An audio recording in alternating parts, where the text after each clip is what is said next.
ચાલો આજે એક મજેદાર સફર પર નીકળીએ. આપણે ડૂબકી મારવાના છીએ ચુંબકની એક એવી રહસ્યમય દુનિયામાં જે ખરેખર આપણને વિચારતા કરી દેશે. પણ ઊભા રહો, આ કોઈ સ્કૂલનો વિજ્ઞાનનો પાઠ નથી હો. આ તો એક શોધ અને સાહસની વાર્તા છે, જેની શરૂઆત એક યુવાન લેખકથી થાય છે. તો શરૂ કરીએ આ સફર.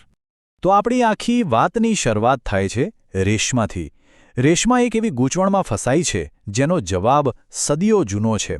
પણ એવી તો શું સમસ્યા હતી એની કે જેના કારણે આપણે છેક ચુંબકના રહસ્ય સુધી પહોંચી ગયા?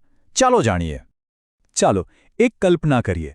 રેશમા એક યુવાન લેખિકા, એક કેરળના બહાદુર નાવિકોની એક સરસ મજાની વાર્તા લખી રહી છે.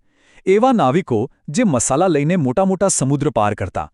પણ અચાનક એની વાર્તામાં એક ભયંકર તોફાન આવે છે. આકાશ કાળા ડિબાંગ વાદળોથી ઘેરાઈ જાય છે અને દિશા બતાવનાર એક પણ તારો દેખાતો નથી. અને બસ અહીંયા જે રેશમાની કલમ અટકી ગઈ. હવે શું કરવું? જો રસ્તો બતાવવા માટે આકાશમાં તારા જ નથી, તો એ નાવિકો પાછા ઘરે પહોંચ્યા કેવી રીતે હશે?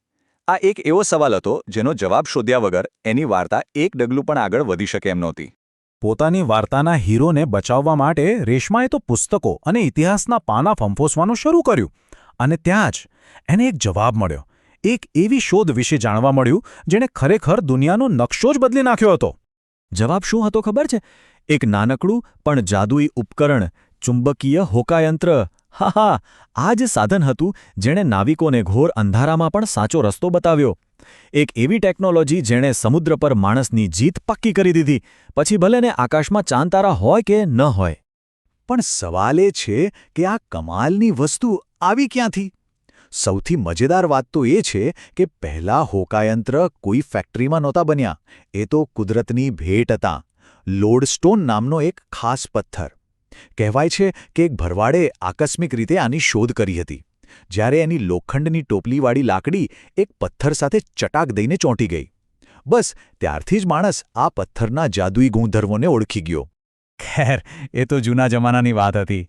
આજે તો આપણી પાસે લોડસ્ટોન કરતાં પણ કેટલાય ગણા શક્તિશાળી માણસે બનાવેલા ચુંબક છે. અને એ પણ જાત-જાતના આકારમાં. પેલો લાંબો ગજ્જો ચુંબક હોય, ઘોડાની નાળ જેવો યુવાકારનો હોય, કે પછી વીંટી જેવો ગોળ ચુંબક હોય. દરેકનો પોતાનો એક ખાસ ઉપયોગ છે. પણ આ ચુંબક આખરે કામ કઈ રીતે કરે છે?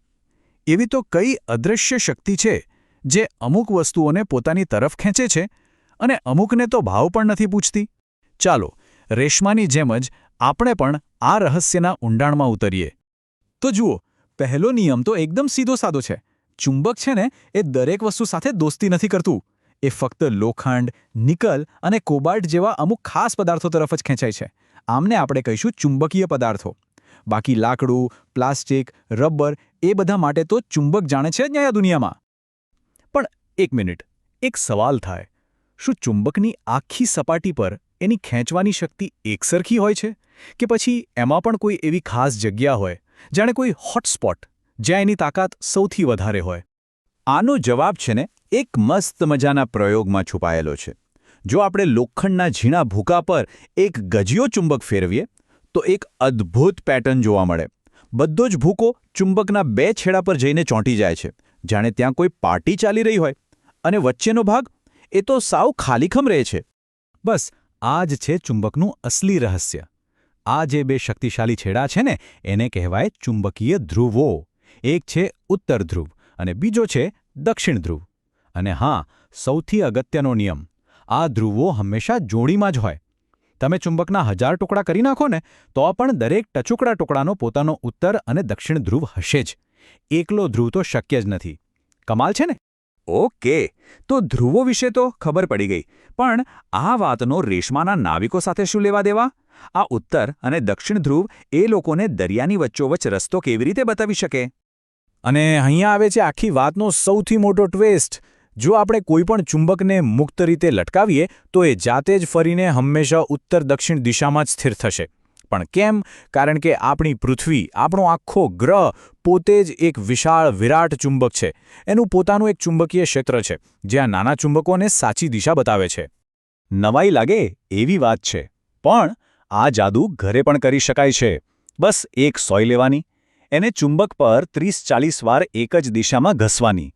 પછી એને કોર્કના નાના ટુકડામાંથી પસાર કરીને પાણી ભરેલા વાટકામાં તરતી મૂકી દો. અને પછી જુઓ કમાલ, તમારી પોતાની હોકાયંત્રની સોય ધીમે ધીમે ફરીને ઉત્તર દિશા બતાવવા લાગશે. છે ને એકદમ સરળ?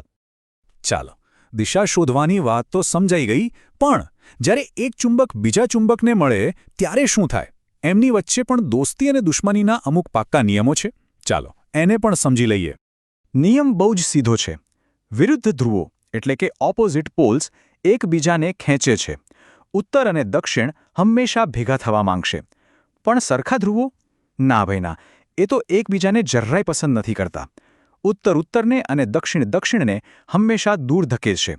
આકર્ષણ અને અપાકર્ષણ, બસ આટલો જ ખેલ છે આખો. અને હા, આ જાણકારી બહુ કામની છે. ધારો કે આપણે એ જાણવું છે કે કોઈ વસ્તુ સાચું ચુંબક છે કે ખાલી લોખંડનો ટુકડો, તો શું કરીશું? યાદ રાખજો, સાચી પરીક્ષા આકર્ષણથી નહીં પણ અપાકર્ષણથી થાય છે. કેમ?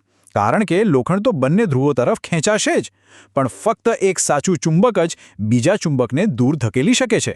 એટલે અપાકર્ષણ એ ચુંબકત્વની સાચી નિશાની છે.